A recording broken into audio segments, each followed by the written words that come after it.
Estamos chegando lá, hein? Sexto passo de uma gestão de qualidade. Você tem que dominar o processo, bebê. Se você não conseguir ter a visualização desde o momento da admissão desse paciente até quando ele sai do teu programa de diálise peritoneal, você não consegue identificar onde você pode estar pecando. Então, é importante você ter o controle, visualizar todos os passos, desde a admissão até a saída desse paciente. Quais são esses passos, basicamente? A avaliação inicial, tudo começa com uma boa avaliação do seu paciente. Um paciente que vem com uma indicação correta para diálise peritoneal é um paciente que vai ficar por anos na diálise peritoneal sem te dar dor de cabeça. Então, tudo começa com uma boa anamnese bem feita logo que esse paciente chega. Depois que ele chegou, conversou, foi apresentado as possibilidades de terapia renal substitutiva, foram vistos os exames dele, vai ser feito uma consulta. O ideal é que se faça uma consulta de enfermagem com o paciente e família. Que você mostre para esse paciente o que é a diálise peritoneal. Leva esse paciente na sala de hemodiálise, mostra para ele o que é a hemodiálise.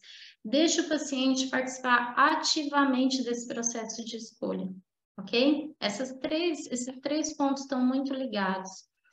Depois dessas 3 etapas, aí sim você vai programar o início do treinamento a partir do momento que o paciente escolheu a diálise peritoneal. Você vai programar a cirurgia para implantar o catéter.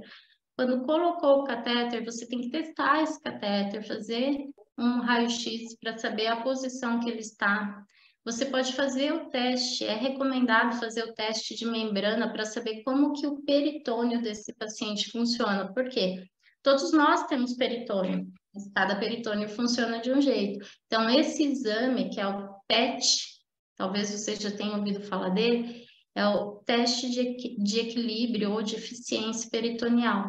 Então, ele vai te mostrar como que o peritônio desse paciente funciona. Se ele tira mais águas e menos toxinas, se ele tira mais toxinas e pouca água. Então, ele vai te dar como o peritônio funciona para você saber como fazer uma prescrição adequada para essa pessoa.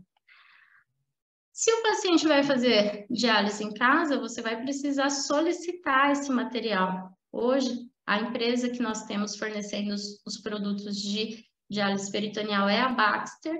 Existe uma plataforma onde o enfermeiro acessa e ele pede esse material, o paciente recebe com todo conforto na casa dele.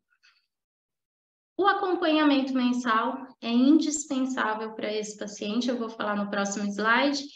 E, geralmente, por que os nossos pacientes saem da DP?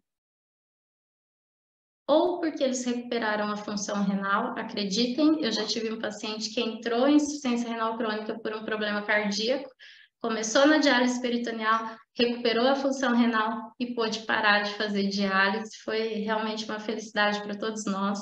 Então, sim, alguns pacientes saem da DP por recuperar a função renal. Alguns pacientes saem porque foram para hemodiálise, outros para hemodiafiltração, outros transplantaram e faz parte da vida. Alguns pacientes acabam evoluindo a óbito.